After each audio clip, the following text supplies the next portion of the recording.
여호와여, 내가 주께 피하오니 나를 영원히 부끄럽게 하지 마시고 주의 공의로 나를 건지소서. 내게 귀를 기울여 속히 건지시고 내게 견고한 바위와 구원하는 산성이 되소서. 주는 나의 반석과 산성이시니 그러므로 주의 이름을 생각하셔서 나를 인도하시고 지도하소서. 오늘도 우리의 참된 바위요 구원하는 산성 되시는 주님을 찬양합니다. 이 땅에 어렵고 힘든 모든 것들 주님 앞에 다시 내려놓사오니 주여, 오늘도 우리에게 말씀의 은혜와 또 성령의 역사심으로 찾아오셔서 나의 참된 반석이신 주님을 만나는 귀한 시간 될 수 있도록 인도하여 주시옵소서. 오늘 예배를 통하여 우리의 마음은 기쁘고 주의 영광은 드러나는 하나님의 거룩한 예배가 되게 하여 주시옵소서. 예수 그리스도의 이름으로 간절히 기원하옵나이다.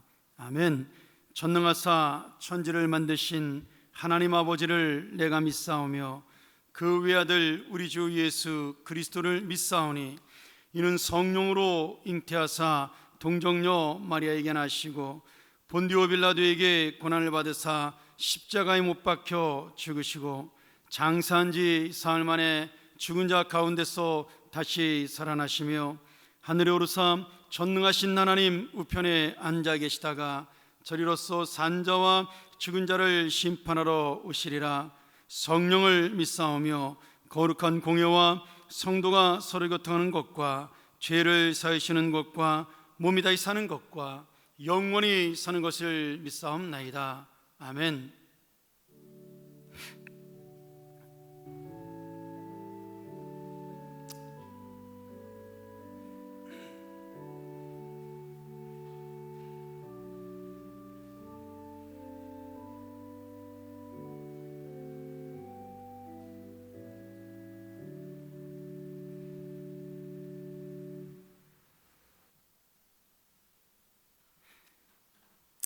하나님은 우리의 피난처시오 힘이시니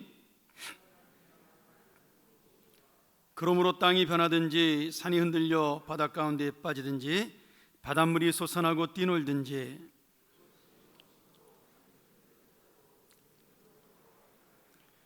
한 시내가 있어 나뉘어 흘러 하나님의 성 곧 지존하신 이의 성소를 기쁘게 하도다.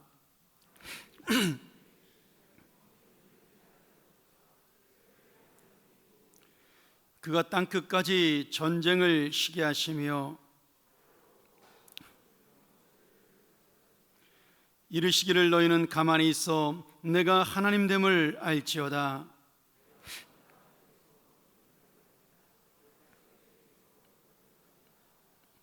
만군의 여호와께서 우리와 함께 하시니 야곱의 하나님은 우리의 피난처시로다. 아멘.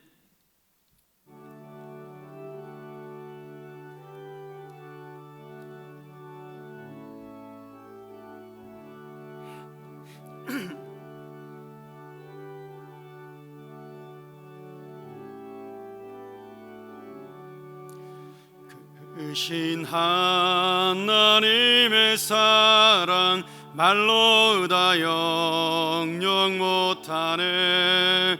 저 높고 높은 별을 넘어 이 낮고 낮은 땅 위에 죄범한 영혼 구하려 그 아들 보내사 화목죄물 삼으시고 죄 용서하셨네.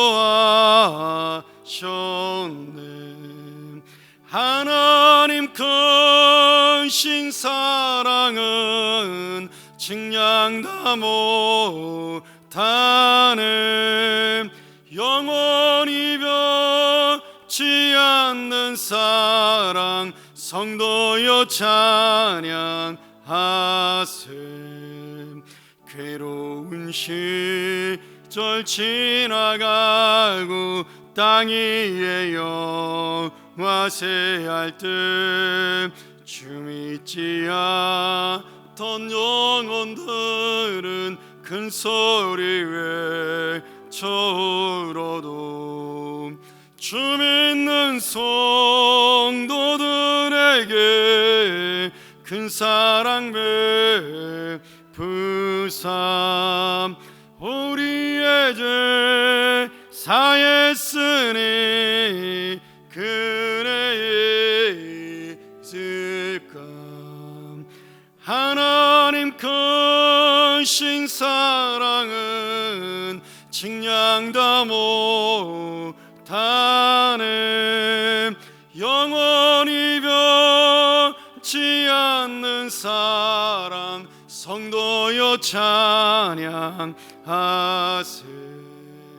하늘을 두루마리 삼고 바다를 몸을 삼아도 한없는 하나님의 사랑 다 기록할 수 없겠네. 하나님의 크신 사랑 그 어찌 다 쓸까. 저 하늘로 비싸도 채우지 못하리. 하나님 크신 사랑은 측량다 못하네. 영원히 변치 않는 사랑 성도여 찬양하세.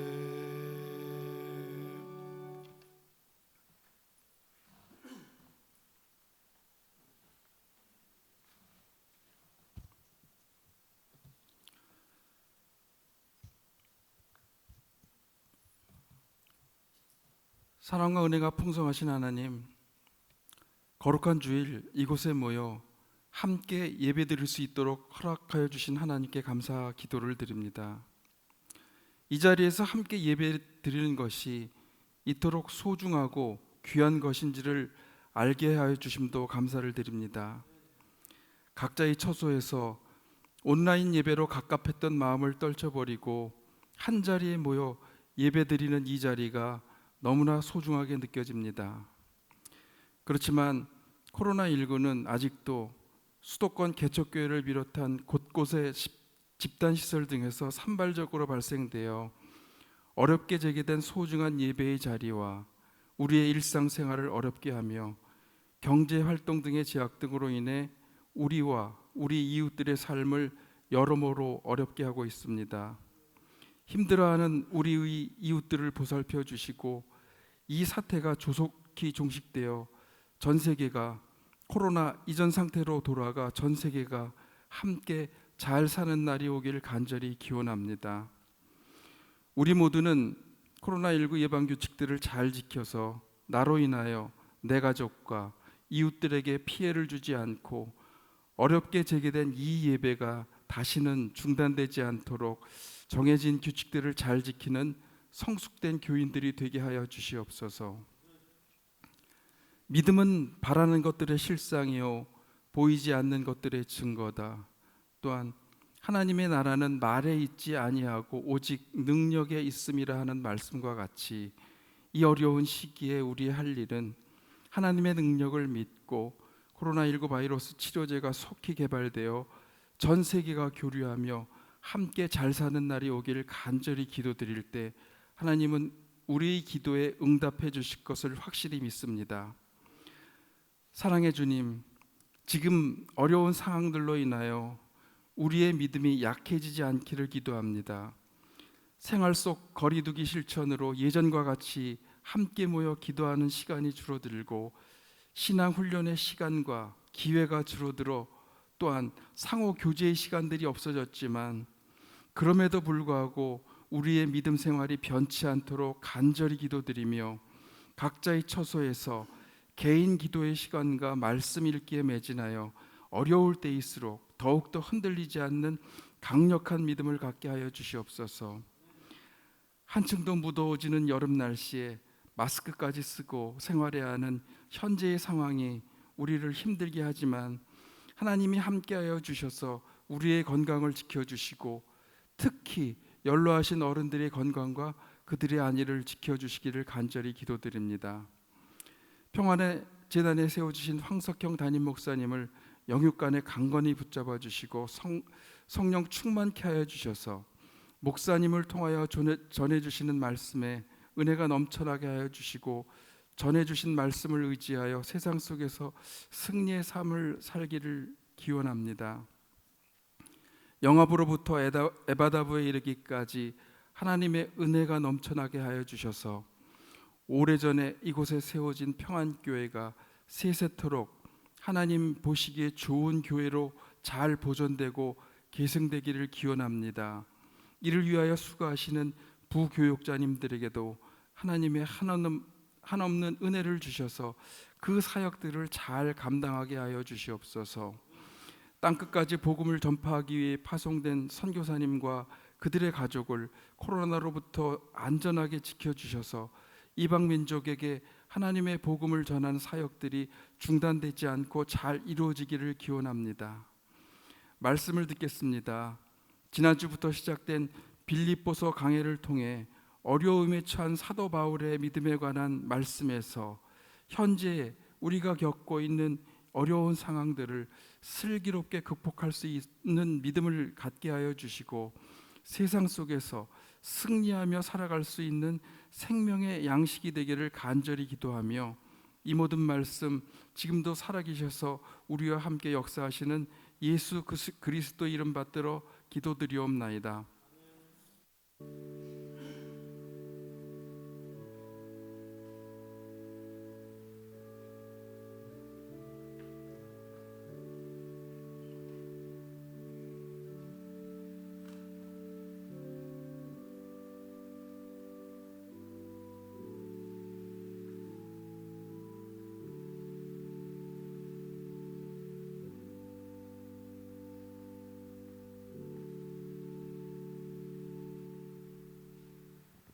오늘 우리에게 주시는 하나님의 귀한 말씀, 우리 빌립보서 1장 1절부터 6절입니다.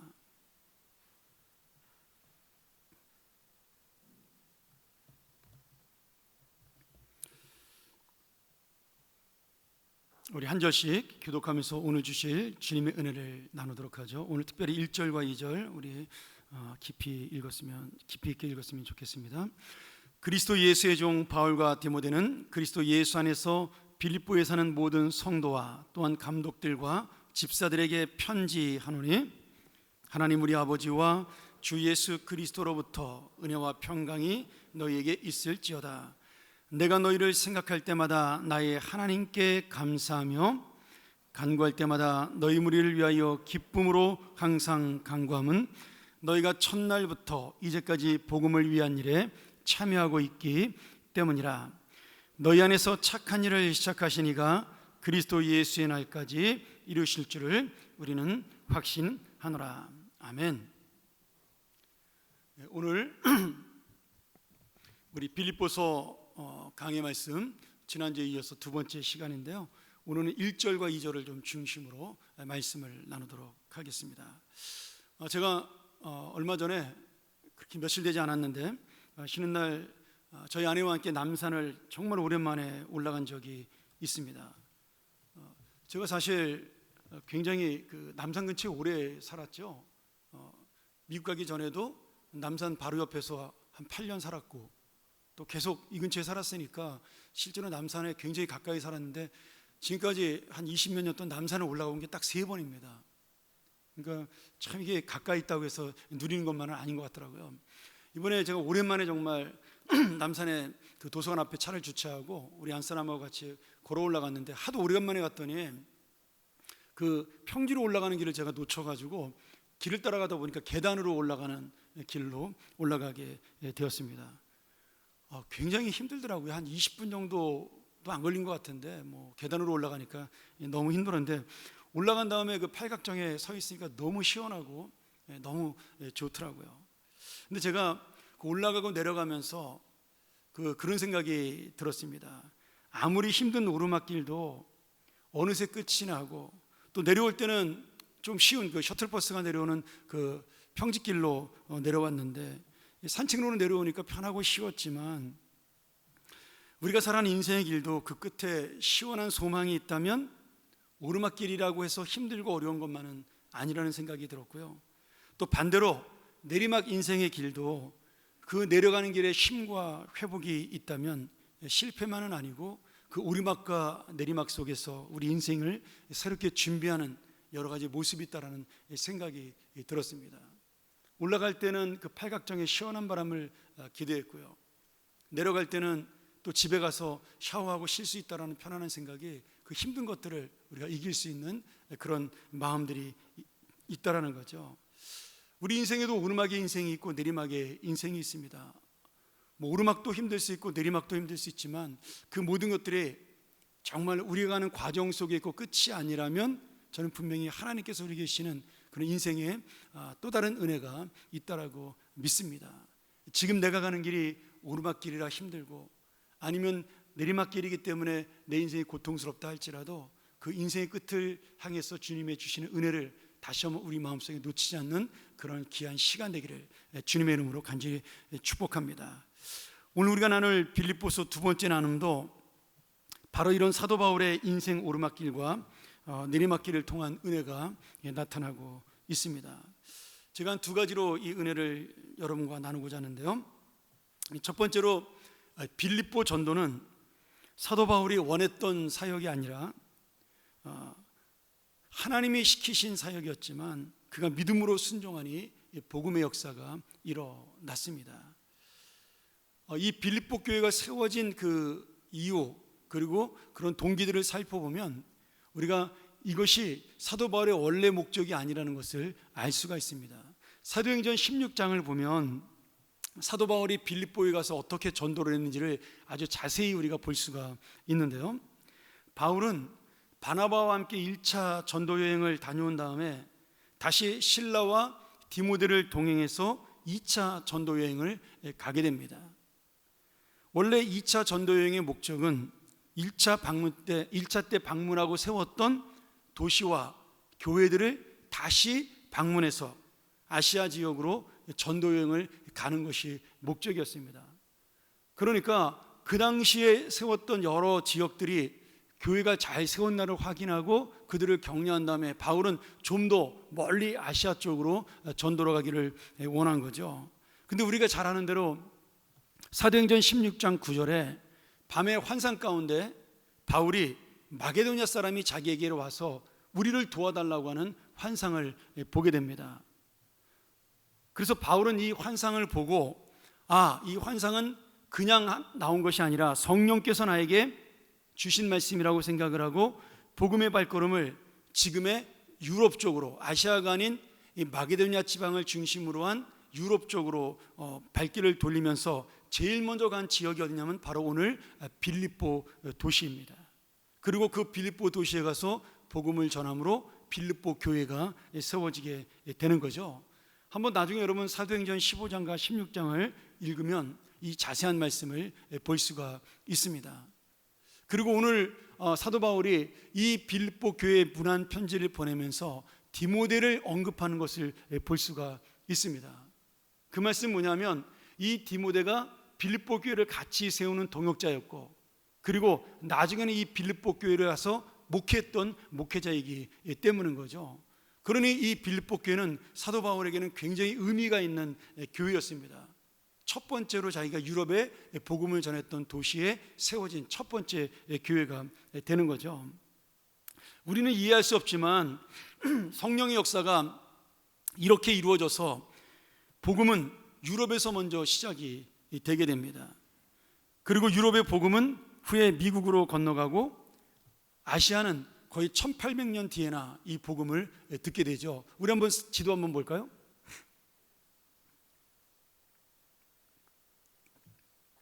저 지도를 보면 마게도냐 지방이 있습니다. 저 마게도냐 지방은 제가 나중에 한번 3장이나 4장 때 설명을 하겠지만 우리가 잘 아는 알렉산더 대왕이 태어나고 다스렸던 지역이라고 볼 수가 있는 거죠. 그래서 저 마게도냐 지방을 중심으로 한 그 뒤편 지중해를 지난 저쪽을 이태리 그 뒤로 넘어가면 영국 지금의 프랑스 이런 나라들이 되겠죠.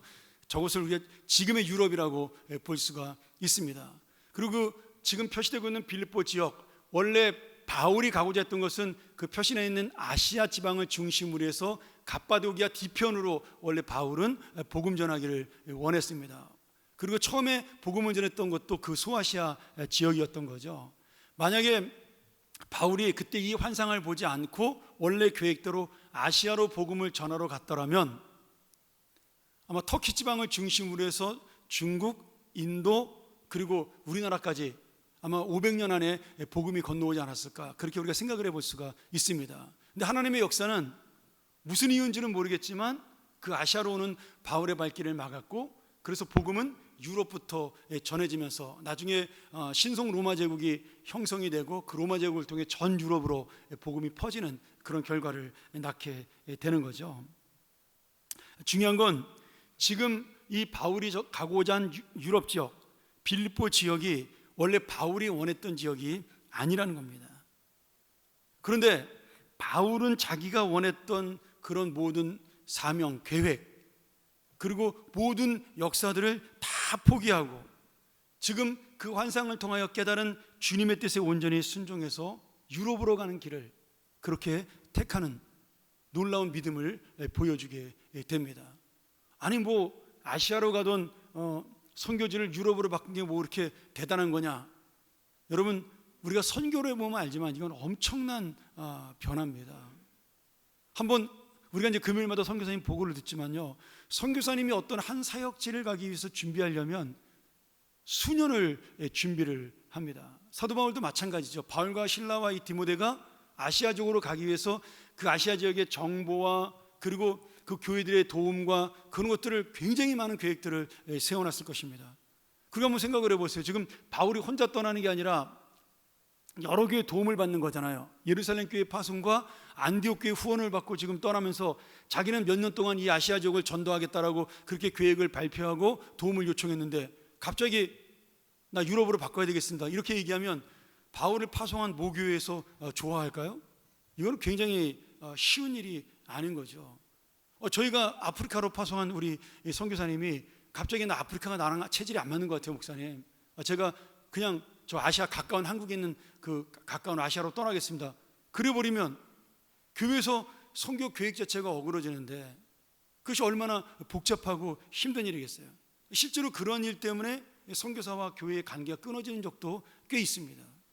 그러니 바울이 지금 자신이 아시아 지역에서 유럽 지역으로 복음의 발걸음을 돌리는 것은 쉬운 것이 아니라는 거죠. 또 바울이 지금 혼자가 아니잖아요. 실라와 디모데가 같이 떠난 동역자들이 있습니다. 그런데 이 동역자들을 설득하고 같이 계획을 하고 기도를 해서 이 동역자들 마음속에는 아시아밖에 생각이 없는데, 야, 내가 갑자기 유럽으로 가야 되겠으니까 너네도 생각을 바꿔라, 이렇게 얘기했을 때 그 두 사람의 입장도 굉장히 난처해졌을 거라는 거죠. 당황했을 것이고요. 또 바울 개인의 문제도 있습니다. 바울이 가고 싶은 곳이 아시아예요. 그리고 아시아를 위해 기도했고 아시아를 위해 모든 계획을 세워놨습니다. 근데 갑자기 방향을 바꿔야 된다는 것은 어쩌면 본인에게 가장 힘든 결정인 거죠. 근데 바울은 이 모든 현실적인 상황을 앞에 두지 않고 오직 하나님의 뜻, 하나님이 원하시는 것, 하나님이 꿈꾸는 것, 그것을 생각하면서 순종의 믿음으로 아시아의 발걸음을 유럽으로 돌리게 된 겁니다. 이런 바울의 순종과 결정이 결국 여러 어려움 가운데 유럽에 복음의 뿌리가 내리는 역사를 가지게 하는 거죠. 사랑하는 성도 여러분, 우리가 인생을 살면서 무엇인가를 결정하고 계획할 때, 아니면 오늘 하루하루 살아가는 나의 일상생활 속에서 내가 신앙적으로 가장 중요시 여기는 것이, 내가 믿음으로 가장 중요시 여기는 것이 무엇이냐, 그런 우리가 고민이 있는 것이 성숙한 그리스도인의 모습입니다. 저도 그런 고민 속에 살아온 적이 있습니다. 수도 없이 많은 고민을 하고, 이것이 하나님의 뜻일까? 저것이 하나님의 뜻일까? 목회를 하는 것이 하나님의 뜻인가? 그만두는 것이 하나님의 뜻인가? 젊은 시절의 고민부터 시작해서 지금까지도 그런 고민을 하는 거죠. 그런데 여기에 굉장히 중요한 하나님의 그 결정의 뜻이, 그 방법이 있는데요, 현실적인 어려움, 사람과의 관계, 그 다음에 당장의 눈앞에 보이는 나의 이해관계 등 여러 가지 눈에 보이는 것이 있지만, 사도 바울이 택한 건 뭐냐면 하나님이 가장 원하시는 것이 무엇일까였습니다. 지금 사도 바울은 선교지를 변경함으로 인해서 보는 자신의 손해, 그것을 생각하지 않았다라는 거예요. 내가 유익하고 내가 좋고 내가 원하는 것이기 때문에, 내가 가장 소원하는 것이기 때문에 그것을 이루기 위해 달려간 것이 아니라, 내가 지금 힘들고 어렵고 손해보는 것이지만 하나님이 원하시는 것이고 하나님의 뜻이기 때문에 그 일을 결정하고 그 일로 발걸음을 옮겼습니다. 여러분, 이것이 믿음이라는 거죠. 우리가 무엇인가를 결정하면서 흑과 백, 옳고 그른 것을 결정하기 쉽지 않습니다. 그런데 우리의 결정에 가장 옳은 것은 무엇이냐면요, 내 개인의 이익이나 아니면 내 눈앞의 현실이나 이것이 아니라 이것을 통하여 주님의 뜻이 얼마나 이루어지느냐, 그리고 이것이 정말 주님이 원하는 일일까, 내가 좋아하는 일일까, 나에게 유익이 될까, 주님에게 유익이 될까, 여러분, 그것을 고민하는 것이 사실은 믿음의 모습입니다. 쉽지 않습니다. 내 하루하루의 삶을 결정하면서 또 예수님이 보여준 모습이기도 하잖아요. 십자가를 질 것인가 말 것인가를 고민할 때 예수님이 결정하는 가장 적절한, 그리고 가장 결정적인 동기는 뭐였냐면, 아버지여 내 뜻대로 마옵시고 아버지의 원대로 하옵소서였어요.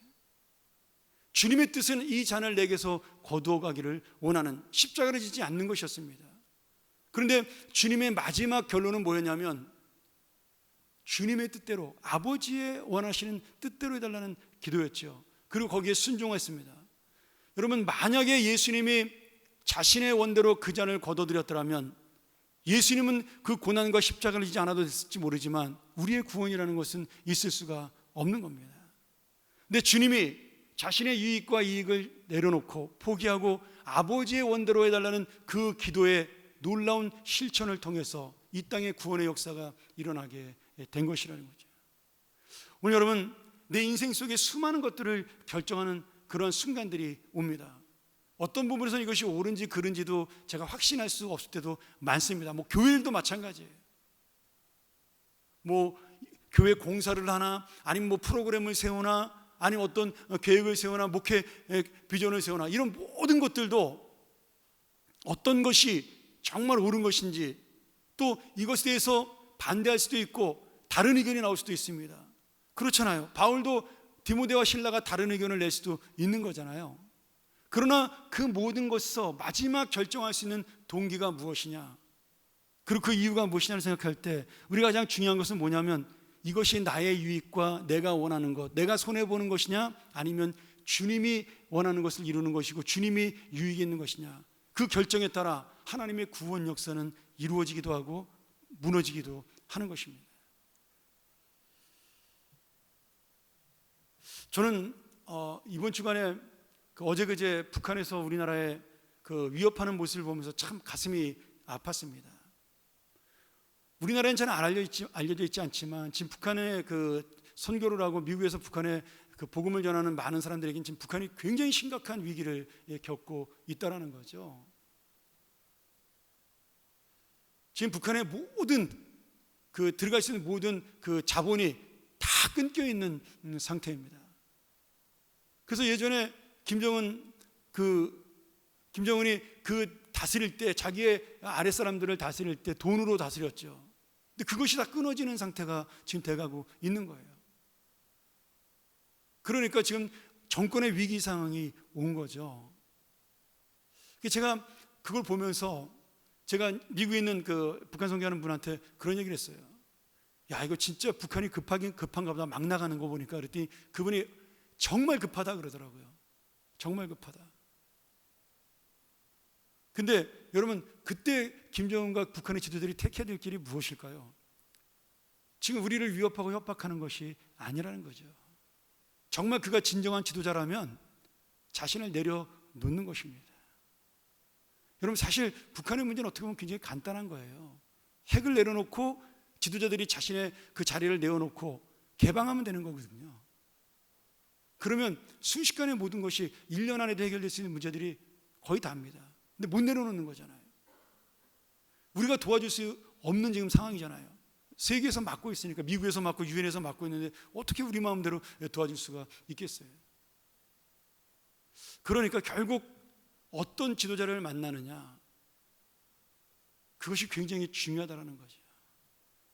한 사람의 지도자 때문에 그 나라의 모든 사람들이 지금 죽을 수도 있고 살 수도 있다는 거예요.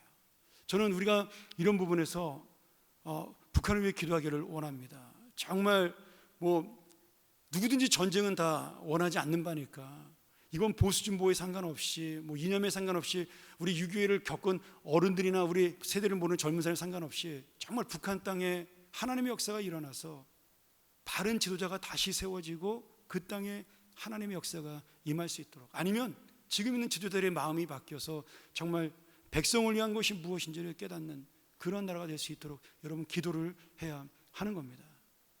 그것이 꼭 북한의 문제뿐만 아니라 이 대한민국도, 우리 교회도 마찬가지라는 거예요. 내가 있는 그 자리에서 내가 선택하고 결정하는 것들, 그 다음에 내가 꿈꾸고 원하는 것들이 정말 주님의 것이냐 아니냐에 따라 하나님의 그런 나라가 세워지느냐 무너지느냐가 결정이 된다는 거죠. 여러분, 주님은요 더 이상 이 교회와 이 사명을 다른 분에게 맡기지 않았습니다. 우리에게 맡겼어요. 우리가 넘어지면 그냥 교회도 넘어지고 무너지게 하나님이 그냥 그렇게 맡겨놓으신 겁니다. 예수님이 승천하시면서 그렇게 맡겨놓고 하셨기 때문에 우리가 마지막 보는 거예요. 내가 주님의 뜻을 놓치지 않고 말씀으로 서는 그날에 이 교회는 서는 것이고, 우리가 무너지는 그날의 교회도 무너지는 것입니다. 하나님의 교회니까 절대로 그런 일은 없겠지만, 우리가 다시 한번 이 사도 바울이 고민했던 문제들, 그리고 사도 바울이 결정했던 이 믿음들을 바라보면서 다시 한번 내 눈에 현실적인 어려움, 사람과의 관계, 당장의 이해관계 등 그런 모든 것들이 아닌 가장 중요한 주님의 뜻, 아버지의 뜻이 이루어달라기를 원하는 믿음의 순종처럼 우리가 바울처럼 나아가 주님의 역사를 이루는 우리의 인생이 되고 교회가 되고 여러분의 하루하루의 삶이 되기를 주의 이름으로 간절히 축원합니다.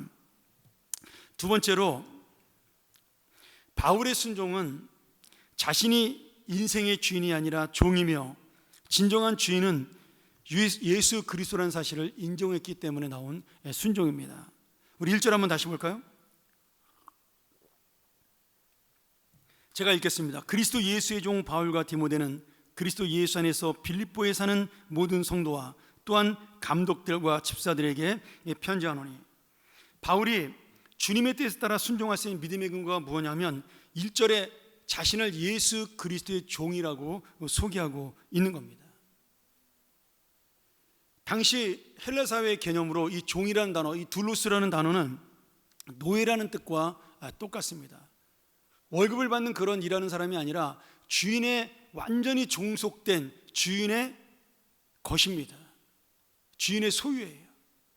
그래서 물건처럼 주인이 마음대로 사고 팔 수도 있고 죽일 수도 살릴 수도 있는 권한이 주인에게 있었습니다. 이것이 헬라 시대 종의 개념입니다. 그러니까 이 종은 자유와 자신의 어떤 결정에 권리가 없는 것이 바로 종의 역할입니다. 그런데 놀랍게도 구약의 종은 같은 의미가 있지만 또 다른 의미를 가지고 있습니다. 구약에서 하나님의 종은 하나님에게 속한 사람이기도 하지만 또 한편으로는 하나님의 선택을 받은 사명자요, 하나님의 일을 대리하는 대리자고 하나님이 소유한 백성의 뜻을 가지고 있습니다. 지금 사도 바울이 하나님의 종으로서 오직 내가 주인의 뜻을 따르겠다라는 이 헬라적 의미의 뜻과 한편으로는 하나님께서 택한 복음의 사명자요 하나님의 소유된 백성으로 오직 주님의 뜻을 전하는 사명자의 삶을 살겠다는 의미가 이 종이라는 단어 속에 포함이 되고 있는 겁니다.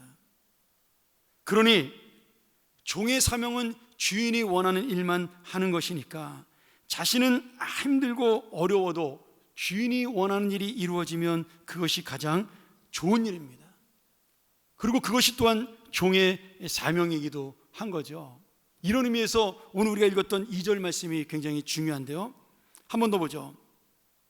2절 말씀, 하나님 우리 아버지와 주 예수 그리스도로부터 은혜와 평강이 너희에게 있을지어다. 여러분, 지금 이 고백을 보면 바울은 주님의 종으로 살았지만 주님의 은혜와 평안으로 살았음을 보여주고, 또한 자신이 누린 주님의 은혜와 평안이 빌립보 교인들에게도 임하기를 지금 기원하고 있습니다. 그럼 바울은 어떻게 주님의 은혜와 평안을 누릴 수 있을까요? 제가 다음 주 시간이 되면 이 은혜와 평강이라는 원어적 의미를 좀 설명드리길 원하지만, 지금은 그거보다는 그가 이 은혜와 평안을 누릴 수 있는 믿음의 근본적인 모습, 그 믿음의 모습을 우리가 나누기를 원합니다. 우리가 놀랍게도 지난주도 말씀을 드렸지만 바울은 이 편지를 어디서 쓰고 있어요? 감옥에서 쓰고 있습니다. 로마에 가기 위해서 지금 감옥에서 재판을 기다리는 도중에 힘든 와중에 빌립보 교인들에게 이 편지를 쓰고 있다라는 거예요. 근데 이 본문을 읽다가 제가 재밌는 생각이 들었어요. 바울과 빌립보 교회는요, 이 감옥하고 굉장히 큰 인연을 가지고 있습니다. 무슨 말이냐면 사도행전 16장에 보면 바울이 배를 타고 빌립보로 가서 복음을 첫 번째로 전하게 되는데, 바울이 이제 성령의 인도로 아시아가 아닌 유럽의 발걸음을 첫 발을 디디는 곳이 이 마게도냐의 첫 성이었던 빌립보였습니다. 근데 거기서 가서 누구를 만나냐면 자주색 옷감 장사를 하는 루디아라는 여인을 만나게 됩니다. 이 신실한 여인을 만나서 그녀와 그녀의 가족에게 복음을 전하게 되고 그녀의 집에서 이 빌립보 교회가 처음으로 개척교회로 시작을 하게 됩니다. 그러면서 사도 바울이 날마다 빌립보 교회 복음을 전하기 시작을 했는데, 하루는 그가 기도하러 가다가, 회당에 기도하러 가다가 거리에서 귀신 들린 여자를 만나게 돼요. 근데 이 여인이 귀신이 들려서 점을 치던 종이었어요. 귀신이 그 능력이 있잖아요. 그런 능력이, 과거의 일을 맞추는 능력, 미래는 못 맞춥니다. 근데 이 귀신이 과거의 일을 맞춰 돈을 많이 버는 그런 점쟁이였는데, 그래서 그걸로 자신의 그 주인에게 많은 돈을 벌어다 주는 그런 종이었는데, 이 귀신 들린 여인이 바울이 이를 쫓아오면서 계속해서 바울에게 하나님의 종이라고 소리 지르면서 쫓아오는 거예요. 그러니까 바울이 처음에는 야 돌아가라 권하다가 자꾸 쫓아오니까 어떻게 했어요? 나사렛 예수의 이름으로 명하노니 귀신아 물러나라 그랬단 말이죠. 그랬더니 이 여인에게서 귀신이 물러나고 여인이 정상적으로 돌아오게 된 겁니다. 이런 놀라운 기적의 역사가 일어났는데, 바울과 그 여인은 좋은 일이었지만 그 여인을 통해서 돈을 벌던, 점치는 것을 통해 돈을 벌던 주인들이 이제 화가 난 겁니다. 그래서 바울을 이상한 도를 전하는 자라고 빌립보 그 관원들에게 신고하고, 그래서 이 바울과 실라는 빌립보 감옥에 갇히는 그런 일이 일어나게 되죠. 감옥에 갇히는데 그냥 갇힌 것도 아니라 그가 이 착고에 매였다라고, 쇠사슬에 매여서 갇히게 되었다라고 성경에 설명을 하고 있습니다. 여러분, 이 본문을 보면서 어떤 생각이 드세요? 바울이 입장에서 보면 내가 원했던 아시아도 아니고 주님이 원하신 빌립보 지역에 와서 복음을 전했습니다. 그리고 자신의 이익이 아닌 다른 영혼을 살리는 일에 힘을 썼는데 지금 그 결과가 뭐예요? 죽을 영혼 살리고 났더니 감옥에 갇히는 것이었어요. 억울하잖아요.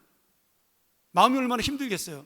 근데 이 바울과 실라가 빌립보 감옥에 갇혀서 찬양과 기도를 드립니다. 사도행전 16장 25절 한번 보죠. 세 번역으로 제가 좀 쉽게 읽겠습니다. 한밤쯤 되어서 바울과 실라가 기도하면서 하나님을 찬양하는 노래를 부르고 있는데 죄수들이 듣고 있었다. 여러분, 죄수들이 듣고 있었으면 누구도 듣고 있었을까요? 간수도 듣고 있던 거죠. 근데 제가 이 사도행전을 쭉 이 본문하고 비교하면서 읽고 있다가 참 놀랍다라는 생각이 들었어요. 누가가 이 사도행전을 바울의 역사를 기록하면서 이 감옥에 갇힌 위기 상황과 급박한 상황을 너무나 담담하게 일상의 일처럼 기록하고 있다라는 거예요. 그 말씀을 보면서 와, 감옥에 갇혀서 큰일 났네, 이런 느낌이 하나도 안 들고 그냥 일상생활에 바울은 오늘 회당에 가서 복음을 전했다, 그리고 감옥에 갇혀서 오늘도 복음을 전했다, 이렇게 기록하고 있다라는 거예요. 그 뉘앙스가요. 왜 그럴까요? 어떻게 이렇게 담담하게 감옥에 갇혀서 찬송하고 기도했다라는 말씀을 담담하게 전할 수가 있을까요? 바로 바울이 하나님의 종이라는 개념을 지금 서로 간에 놓치지 않고 있다라는 거예요. 바울과 실라의 목적은 뭐예요? 아시아든 유럽이든 주님의 복음을 전하는 것이 목적이었습니다. 감옥 안이든 감옥 밖이든 하나님의 복음을 전하는 것이 바울의 목표였어요. 빌립보에 와서도 복음을 전했고, 또 복음을 전하고 예수의 능력으로 귀신을 쫓아내다 감옥에 왔지만, 지금 문맥상으로 보면요, 바울은 이 감옥에 들어와서도 죄수들에게 복음을 전하고 간수들에게도 복음을 전했다라는 거예요. 지금 바울은 복음이 전해진다면 그것이 어떤 상황이든 무슨 일이 벌어졌든 그것은 바울에게는 일상이라는 겁니다. 나의 어려움과 고통은 상관없이 하나님의 일상이 지금 벌어지고 있다는 거예요. 여러분, 이것이 바로 우리가 살아가는 믿음의 신비입니다. 이 코로나의 어려운 환경 속에서 우리가 정말 날마다 긴장감을 가지고 살아가지만, 어쩌면 이 복음을 전하고 하나님의 그 은혜를 나타내는 그런 삶은 우리가 담담한 일상이라는 겁니다. 안타깝게도 몇 교회에서 자꾸 코로나가 확산됨으로 우리가 비난을 받고 있기도 하지만, 그러나 우리가 놓치지 말아야 될 것은요, 지금 코로나19가 있던 없던 간에 하나님의 놀라운 구원의 역사는 지금도 담담하게 우리를 통해서 이루어져 가고 있다는 사실이에요. 아니, 어쩌면 우리는 잊어버리고 있는데 하나님이 우리를 그것을 깨닫게 하고 계신 거죠. 어쩌면은 지금이 전도하기 가장 어려운 때가 아니라 좋은 때라고 말씀하고 있는 겁니다. 우리의 진실을 보여주고 공동체의 사랑을 보여주고 우리의 희생을 보여주고, 그리고 이런 어려운 상황 속에서 우리의 또 다른 모습을, 믿음의 모습을 보여주므로 세상 사람들과는 다른 그런 희생과 양보의 모습을 보여주므로 어떻게 보면 정말 살아있는 진정한 전도를 할 수 있는 기회라고 주님께서는 우리에게 말씀하고 있는 겁니다. 그러니 지금 이 사도 바울, 감옥 밖이든 감옥 안이든 시간이 되면 복음을 전했고, 저녁이 되니 찬송을 부르고 기도를 한 겁니다. 어디에 있든 예수의 목적이 이루어졌으니, 주님의 뜻이 이루어졌으니 자기는 상관이 없는 거예요. 그래서 주님의 은혜와 평안을 놓치지 않으니까, 그 주님의 은혜와 평안을 가지고 있으니까 지금 이 감옥 안에서 찬송을, 기도를 자연스럽게 부를 수가 있었던 겁니다. 그리고 놀라운 역사가 일어나잖아요. 그 찬송과 기도를 통해 어떻게 돼요? 감옥문이 열리게 됩니다. 지진이 일어나고 땅이 흔들리며 감옥이 열리는 놀라운 역사가 일어나죠. 그런데 바울은 그 감옥을 탈출하지 않아요. 그리고 그가 제일 먼저 생각한 것이 누구예요? 바로 이 감옥의 죄수들이 탈출했을 때 죽음을 당할, 자기 대신 그 형벌을 당할 간수를 생각해서 그에게 안심하라고. 간수들이 보니까 막 지진이 일어나가지고 무너졌는데 보니까 앞이 보이지 않는 거예요. 간수는 죄수들이 다 탈출한 줄 알고 자살하려고 그랬어요. 왜? 죄수들이 탈출하면 자기 책임이니까. 근데 그에게 바울은 안심하라고, 우리가 여기 있다라고 말하면서 그에게 은혜를 주고 그의 마음속에 위로를 주는 놀라운 믿음의 모습을 보여줍니다. 그리고 낮에까지도 바울의 복음을 듣고 콧방귀를 뀌고, 야, 죄수 주제에 무슨 복음을 전하냐, 그렇게 생각을 했던 이 간수가 그 앞에 무릎을 꿇고 머리를 숙이잖아요. 내가 어떻게 해야 구원을 얻을 수 있겠습니까? 그 바울의 모습을 보고, 그 감옥 속에서도 은혜와 평안을 놓치지 않았던 바울의 모습을 보고 이 간수가 깨닫게 되는 거죠. 그가 받은 구원, 그가 전하는 구원이야말로 참된 진리라는 사실. 그리고 그 유명한 사도행전 16장 31절의 말씀, 주 예수를 믿으라, 그리하면 너와 내 집이 구원을 받으리라. 이 복음이 전해지게 된 것입니다. 사랑하는 여러분, 사도 바울이 볼 때 자신의 현실이나 상황과 상관없이 하나님의 뜻과 자신이 가진 사명의 목적인 복음의 역사가 일어나니 그 인생은 주님의 은혜와 평안으로 가득 찬 인생이라고 믿었습니다. 그리고 자신을 위문하기 위해 왔던 빌립보 교인들도 교회가 어려운 상황을 만나고 있지만 주님의 구원의 역사, 복음의 역사는 이루어지고 있으니 이 은혜와 평안을 놓치지 말라고, 너희에게도 이 은혜와 평안은 동일하게 임하고 있다라고 축복하고 있는 겁니다. 저는 이것이야말로 우리가 갖는 성도의 믿음의 신비요, 우리 교회가 갖는 하나님의 평안의 신비라고 믿습니다. 우리 교회가 평안교회이기 때문에 평안한 것이 아니라요, 이 믿음이 있기 때문에 진정한 우리에게 평안이 있다라는 사실이죠. 어려운 현실 속에서 기뻐할 수 있기에 신비한 인생이요, 죽음의 상황 속에서도 영혼의 생명을 살리는 곳이기에 우리 교회는 신비한 장소가 될 수 있는 겁니다. 사랑하는 성도 여러분, 코로나19가 우리가 원하는 삶은 아니죠. 날마다 마스크를 써야 하고 손을 씻어야 되고 사람 간의 거리를 둬야 되는 이런 긴장된 삶조차도 내가 원하는 삶은 아니었습니다. 그러나 분명한 건 이 모든 것 속에 역사하시는 것을 주님의 뜻이라고 믿고 이 속에서 주님의 은혜와 평안을 놓치지 않고 살아갈 때 주님의 놀라운 역사, 복음의 능력은 다시 한번 우리를 통하여 나타나리라고 믿습니다. 제가 오늘 말씀을 준비하면서 이 코로나 상황에 대한 그런 하나님의 은혜가 제 마음속에 다가왔습니다. 그리고 이런 생각이 들었어요.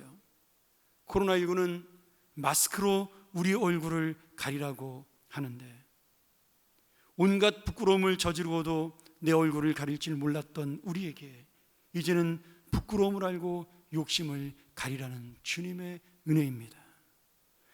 바이러스는 우리에게 날마다 손을 씻으라고 강권합니다. 내가 더러웠던 나의 마음, 그리고 정말로 하나님 앞에 부끄러웠던 나의 마음, 과거의 나의 생각들, 나의 모든 행동들에서 손을 씻고 이제는 새로운 주님의 일을 감당하라는 하나님의 요청입니다. 코로나19는 이제 과거에 살았던 삶의 방식을 버리라고 우리에게 그렇게 요청합니다. 전에 나를 먼저 생각했던 삶에서 이제는 공동체를 돌아보고 다른 사람을 돌아봐야 되는, 우리가 다른 사람의 눈치를 보는 것이 아니라 그 눈치 보는 것조차도 그것이 다른 사람을 위한 길이라는 것을 깨닫게 되는 그런 공동체를 돌아보는 삶의 변화를 가지라고 주시는 주님의 은혜라는 겁니다. 코로나19는 우리에게 가정이 무엇인지를 다시 생각하게 합니다.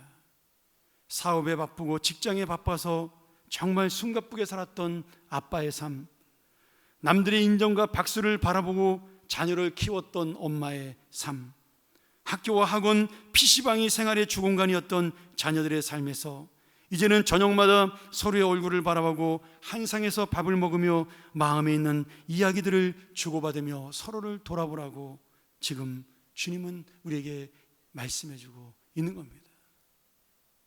저는 그래서 지금의 현실과 상황 속에서 우리가 정말 하나님의 은혜와 평안을 깨닫고 그 주님의 뜻을 따를 때 반드시 바울이 누린 기쁨이 있고 그 어려움 가운데도 주님이 주시는 더 놀라운 은혜를 그리고 평안을 만날 수 있다고 믿습니다. 사랑하는 여러분, 오늘 우리는 바울처럼 감옥가드 같은 인생에 살고 있나요? 정말 날마다 마스크를 써야 되는 답답한 인생 속에 우리가 살아가야만 하는 건가요? 어떤 일상 가운데서도 지금 찬양하고 기도했던, 그리고 은혜와 평안을 놓치지 않았던 바울의 기쁨과 주님께 받은 그 놀라운 평안, 그리고 그 위로, 그리고 그 모든 것이 다른 사람에게까지 전해지기를 원했던 그 놀라운 사랑, 바로 그것이 우리의 마음이 되고 우리의 은혜가 되고 그리고 우리의 일상이 되기를 주님의 이름으로 간절히 축원합니다. 우리 같이 한번 이 시간 이 말씀 의지하면서 함께 기도하기를 원합니다.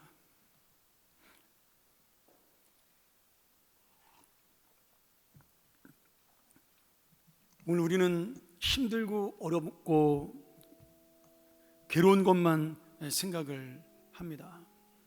이 코로나가 참 괴로운 것이라고만 우리 마음속에 들고, 저도 역시 마찬가지입니다. 나오지 못하는 교우들을 보면서 안타깝고 마음 아프고, 또 힘들어하는 주변에 있는 교회들과 우리 사랑하는 동역자들의 그 교회들을 바라보면서 하나님 언제까지입니까? 라고 저도 날마다 기도하지요. 근데 한 번 더 돌아보니 하나님께서 이 놀라운 기회와 또 이 현실의 상황들을 통해서 우리에게 주시는 하나님의 역사를 우리가 놓치지는 않는지, 이 속에도 기쁨이 있고 이 속에도 하나님의 은혜는 있는 것인데 우리가 그것을 깨닫지 못하는 것은 아닌지 우리의 믿음을 돌아보게 합니다. 사랑하는 여러분, 오늘 이 말씀이 여러분에게 위로가 되기를 원하고요, 일상에 누리는 은혜와 평안이 되기를 원합니다. 한 번 더 나도 이 믿음으로 살기를 원하는, 그래서 믿음의 신비를 이 땅에 보여주고 우리 가족들에게 보여주고 우리 교회의 능력과 신비를 믿지 않는 자들에게 보여주는 하나님의 교회가 되게 해달라고, 우리 시간 통성으로 특별히 지금 또다시 혼란 속에 들어가는 우리 남북관계, 이 나라 하나님의 진정한 평안을 달라고 우리 한번 같이 기도하겠습니다. 하나님 아버지, 감사합니다. 세상은 혼란하고 어지럽고 정말 한 치 앞도 내다볼 수 없는 상황 속으로 날마다 달려가지만 하나님 아버지의 그 놀라우신 은혜, 그리고 우리를 붙들어주시는 그 평안과 사랑은 끝까지 우리를 붙잡아 주실 믿습니다. 그러기에 오늘 내가 날마다 일상의 은혜와 평안을 누릴 수 있도록 도와주시고 바울이 누렸던 그 기쁨을 우리도 함께 누릴 수 있도록 인도하여 주시옵소서. 우리의 가족이, 우리의 직장이, 이 대한민국이 바로 어려움 당한 모든 나라들이 특별히 정말 지도자를 잘못 만나 공포와 두려움 속에 있고 배고픔 속에 있는 저 안타까운 북녘의 동포들, 어려운 것이 어려운 줄도 모르고 살아가는 저들을 불쌍히 여기시고 아버지 하나님, 다시 한번 하나님의 역사로 깨달아지는, 그래서 우리가 이 땅에 진정한 평안을 누리는 하나님의 사람들이 될 수 있도록, 하나님의 나라가 될 수 있도록 인도하여 주시옵소서.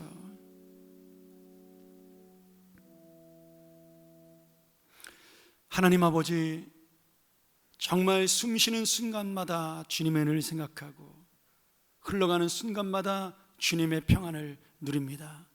오늘도 말씀을 통하여 다시 한번 우리에게 이 은혜를 허락하여 주시며 내가 누린 은혜로 끝나지 아니하고 하나님의 사랑으로 또 역사로 이웃들에게 강물처럼 이 모든 것들이 넘쳐날 수 있도록 인도하여 주시옵소서. 특별히 오늘 우리가 주님의 은혜에 감사해 드린 예물을 기억하시고 이 예물을 통해 하나님의 그 은혜와 평안이 얼마나 소중한 것을 깨닫는 믿음의 예물 되게 도와주시며 내가 어디에 있든지 현실이 아닌 주님의 은혜를 바라보고 주님의 평안으로 살아가게 하여 주시옵소서. 아버지 하나님, 북녘 땅을 불쌍히 여기사 주께서 저들의 마음을 돌이키시며 한 사람 한 사람의 깨달음을 줘서 저 나라가 진정한 복음으로 깨어지는 놀라운 역사가 있고 이 땅에 하나님의 평화가 임할 수 있도록 역사하여 주시옵소서. 주여, 코로나로 인하여 어려움을 당하는 형제와 자매들이 있습니까? 아버지 하나님, 저들의 물질과 저들의 모든 상황들을 주님이 채워주시고 역사하셔서 하나님만이 우리의 모든 전부요, 하나님만이 우리의 소망임을 깨닫는 놀라운 믿음으로 살아가게 하여 주시옵소서. 지금은 우리 주 예수 그리스도의 은혜와 하나님 아버지의 크고 놀라우신 사랑과 성령이 함께 하시며 위로하시는 은혜의 평강의 역사가 오늘도 주의 말씀, 주의 예배를 통하여 하나님의 그 놀라운 마음과 사랑과 은혜를 잊지 아니하고 이 땅에서 일상의 은혜와 평안으로 살아가길 원하는 우리 모든 성도들 머리 위에, 이 은혜와 평안을 전하는 우리 교회 위에, 이 땅에 임할 하나님의 은혜를 기다리는 모든 백성들 머리 위에, 특별히 우리 안타깝게 아직도 어렵게 살아가는 우리 북녘 동포들 머리 위에 지금부터 영원토록 함께 있을지어다. 아멘.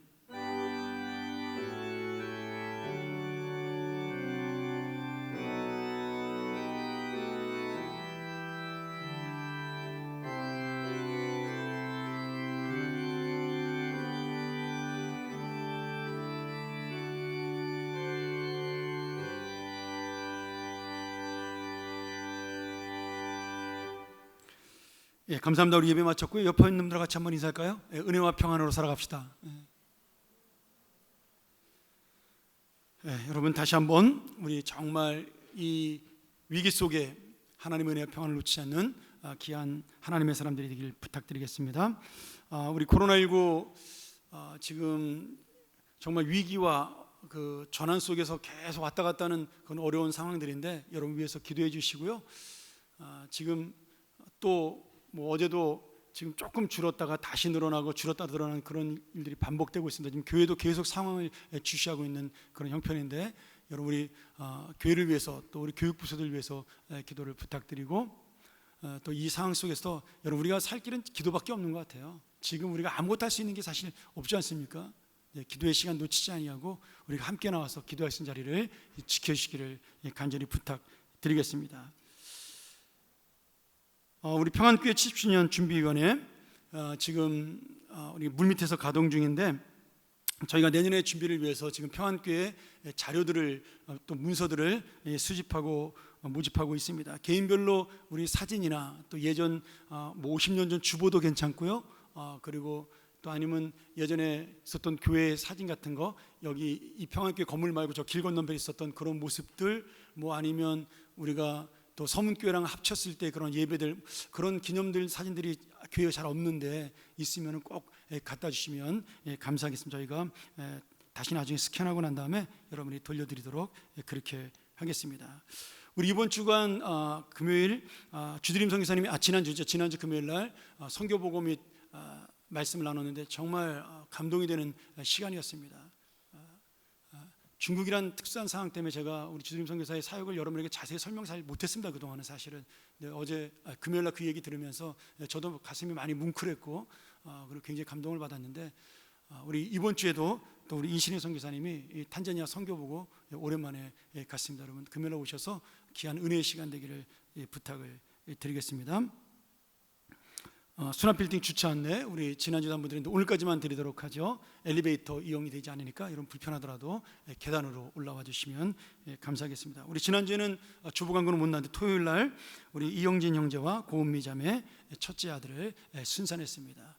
너무나 여러분들의 기도에 감사드리고 축하를 하고 또 만나면 여러분 축하해 주시길 부탁드리겠습니다. 감사합니다. 우리 이상으로 모든 예배 마치고요. 또 우리 정말 따뜻하게 서로 인사하고 함께 돌아가서 다음 주일날 더 기쁜 얼굴로 우리 만나고 우리 주일학교 교사들은 오늘 하루도 여러분에게 깊은 헌신 부탁드리겠습니다.